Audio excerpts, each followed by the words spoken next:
प्रदेश Congress committee के महामंत्री कन्हैया अग्रवाल और पुष्पेंद्र परिहार रायपुर दक्षिण विधानसभा अंतर्गत पुरानी बस्ती क्षेत्र ला देवभूमि के रूप में विकसित करे के मांग करत हैं। ये क्षेत्र ऐतिहासिक मंदिर के वजह ले प्राचीन काल में साधु संत मन छोटी अयोध्या के नाम ले पुकारे जाए, जेमा प्रदेश कांग्रेस कमेटी के महामंत्री कन्हैया अग्रवाल के नेतृत्व में कलेक्टर ला ज्ञापन सौंपे गिस, जेमा विकास, धर्मसव, संस्कृति, पर्यटन, नगर निगम और लोक निर्माण विभाग के संग मिलके करेगिस और शासकीय भूमि संरक्षित करे बर पानी टंकी निर्माण के मांग घलो करीन। आज हमने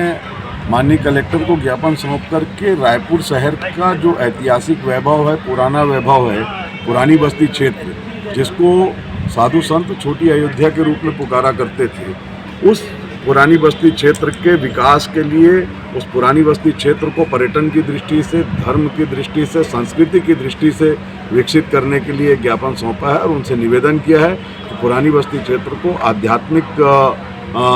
तौर पर देवभूमि मानते हुए उसका विकास किया जाए ताकि पर्यटन को भी उस क्षेत्र में गति मिल सके। ज्ञापन सौंप के प्रतिनिधि मंडल में सर्व श्री कन्हैया अग्रवाल, पुष्पेंद्र परिहार, ओम श्रीवास, मनोज पाल, राजेश त्रिवेदी, प्रदीप सिंह संग बिक्कट अकन कांग्रेस नेता मन मौजूद रहीन। ब्यूरो रिपोर्ट, उतलंगा न्यूज।